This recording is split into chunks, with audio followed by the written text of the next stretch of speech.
This is ESPN on ABC.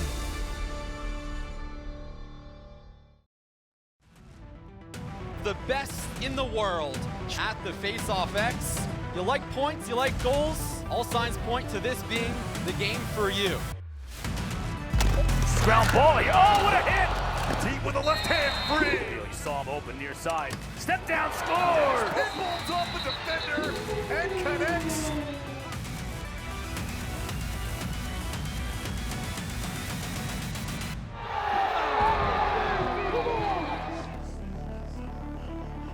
From Charm City, welcome to the PLL on ESPN, presented by Lax World. We're at Homewood Field of the Sacred Cathedral of Lacrosse. Rookie Mike Sisselberger and Archers eyeing that #1 seed. They are the best team in the PLL. Reigning MVP Trevor Baptiste and Atlas look to make a late season push. Atlas getting a much needed win a week ago. That's Jeff Teat with the shot. It's turned away. There's Latrell Harris feeding the crease. Shot in the goal. It's Matt Moore.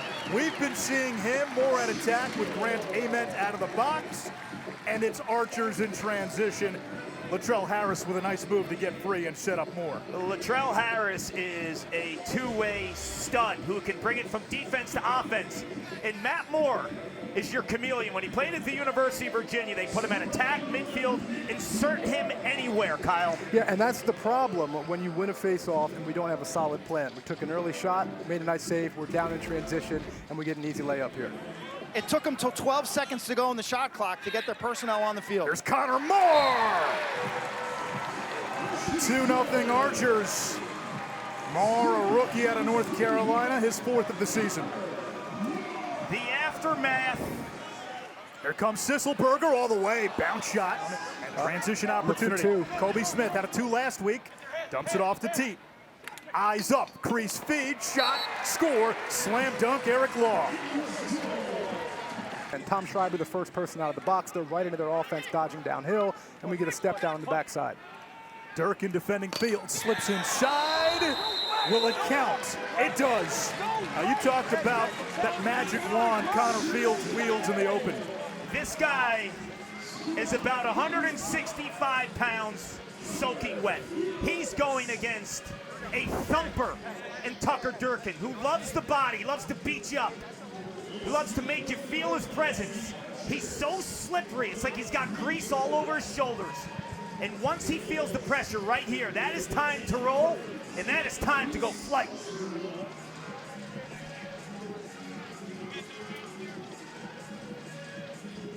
And when you think about the Archers and their early offense, a lot has to do with the dodging ability of a guy like Connor Fields. You have 11 seconds left in the shot clock, give it to 5.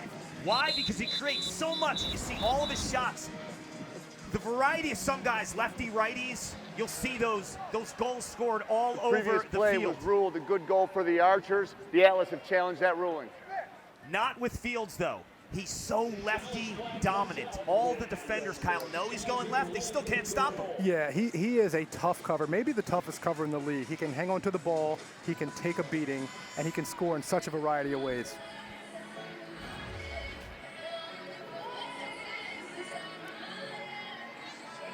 For me, that's a goal. His right foot's outside of the crease. He gets underneath, takes flight. That's a goal. Yep. He does not step on the white line. You see the green between his cleat and the crease line. To me, it's a no-brainer. Gumby-esque, yes, the way he bended.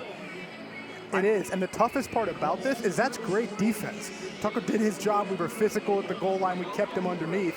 And Fields is just talented enough to get skinny, take flight, and dunk it. Yep. Matt Palem will make the call. Quick review. He likely saw what we did. After further review, call was correct. Good goal. Game losing streak last week.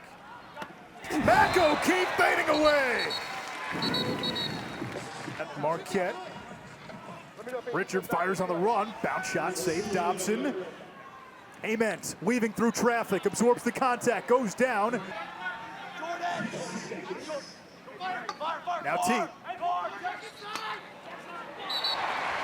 What a skip pass by Jeff Teeth, and Atlas get a tally with 4.5 seconds to go. Chris Gray on the receiving end. Kyle, we were talking about the two best skip passers in the world, and Grant Ament and Tom Schreiber. Jeff Teague wants a word. Absolutely. If you take a look at this. I know Paul Rabel loves his old coach, and the loyalty runs deep. Yeah, Dave Petromala going to North Carolina to be the defensive coordinator. Connor Fields, meanwhile, making Homewood his personal Hogwarts. This is nuts. Connor Fields, I mentioned Paul Rabel in the first quarter. It's like he's got grease on his shoulders. He's 160 pounds, but he wins physical matchups because of how slippery he is. I mean, he's the Carmelo Anthony of this league. NBA players say that's the toughest cover for about 15 years. Same thing with Fields. He's not going to impose himself necessarily like Tom Schreiber. Here comes Brendan Curry. Now Gray going low, and he gets one back for Atlas. It's 5-3, and back up top Gray.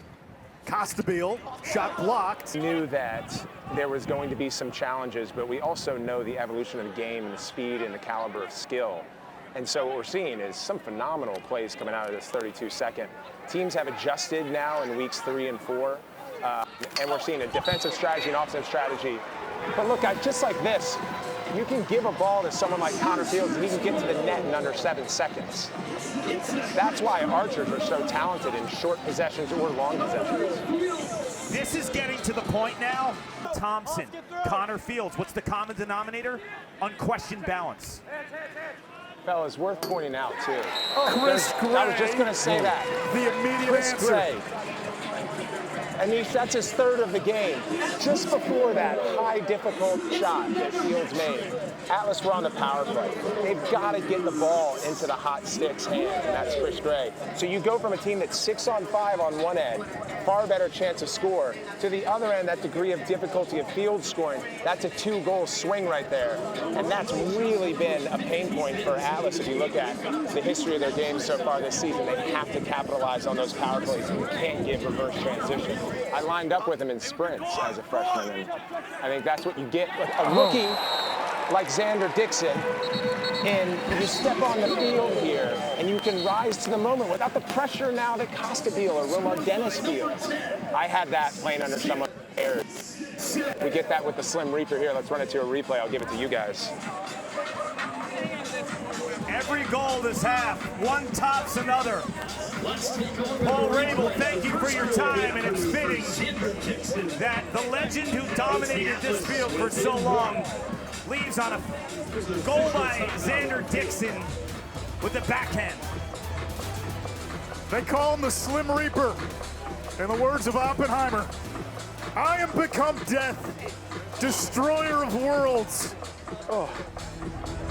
This is a guy who's used to those man-on-man solo confrontations as Gray finds Danny Logan in front, and all of a sudden Chris Gray. Here's Costabile, top shelf, right over the shoulder of Dobson, and Atlas lead for the first time today. This was a massive goal right here. Just another beautiful save. We're seeing some really tight goaltending. Turnover, here's a chance. Chris Gray off the feed from Costabile. 4 goals for Gray, and Atlas lead by 2. Fielder of the year in the PLL last year. Over to Latrell Harris, using the earth. And Archers get one back to make it 8-7. How about the Schreiber matchup? He's been quiet. Yeah, I mean, we've been doing a good job on this. We've been doing a good job on this with Schreiber because we could 2-pull. But right now, Kobe Smith is done for the day. So we only have 4 pulls. Therefore, we can no longer 2-pull up from the base, which is hurting us a little bit. Coach, thank you. Okay. Kyle Mack O'Keefe with time and room. That's a non-starter if you're the Atlas. I think he's probably the best time and room shooter in the world. If no one's on his hands, again, 26 with another great looking Schreiber. I think his foot is on the line here. Almost got 2. Yep. Low to low. I mean, we've seen him bring that from low to high before too. He's got so many. And it was a wonderful hitch. Quint, what's been your biggest takeaway with the face-offs? Gavin Adler the top shelf. A Hadouken by the rookie. That is the biggest takeaway. You see, he gets a wonderful support from his teammates, but it feels like the Atlas are more intent to push it off the break, regardless of personnel. It's just a more offensive-minded strategy now since that first quarter. Quint, we've watched a ton of Adler in college. Will probably not be touched, but there was a method to the madness, quite honestly. I witnessed it. What was going on in your mind at that time? It's just to win at all costs. You know, I was always into protecting my guys and making sure that it was win at all costs, right? Like we. Can the Archers push? Here comes Marr. He's got a goal today. Marr lets it rip. Woo!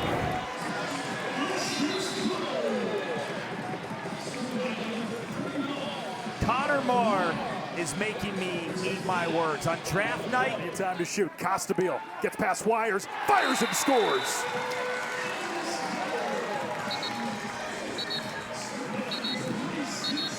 what's impressed me the most about Brian Costabile this afternoon. Chrome coming your way. Here's Jared Connors. That's a 2. Archers needed it. A 1-point game. At this level, we've said it multiple times, you cannot shoot a ball at a goalie in a spot where we can make a clean save. A clean save by Dobson, we go the other way. Archers get a 2-pointer, and now we got a 1-goal game. You talk about the timing of this 2-ball. The Archers offense has been searching for an identity. Some of their stars have been held in check, like Tom Schreiber. Where are you going to find some juice? In transition, Brett Dobson makes a clean. Archers once led 6-3, now looking for the equalizer. O'Keefe, left hand free, and he scores! Mac the 9th, we're tied at 12. They're coming. They are coming. A lot like Costabile, stretch shooter. Everyone plays him outside. O'Keefe showing some game. His ability to create on his own. Yeah, the patience to hold on to that ball and not shoot the first. And as you see here, we come over the top of the 2-man game. He could shoot it here, keeps it, runs through a check, gets to the goal. Right there is where he normally lets it go. The patience and also the ability to stay downhill. Incredible spot as well. Moving target. Reset. There's not much time here. Sisselberger now runs off. They'll go with 9. Schreiber! His first of the game, and Archers with a blitz here in the final 4 minutes have taken the lead back. So due to a violation, Trevor doesn't take 3 goals in a little more than a minute. Costabile from beyond the arc. The rookie wires on him. Dixon fires, and we're tied! The Slim Reaper equals the game at 13. We talk about superpower. Brett Makar coming out to greet him. Schreiber gets the pick, gets free, fires, and wins it for Archers. Thank God! Thank God!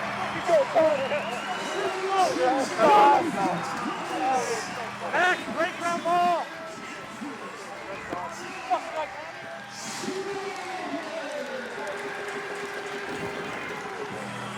You have the best midfielder on the planet.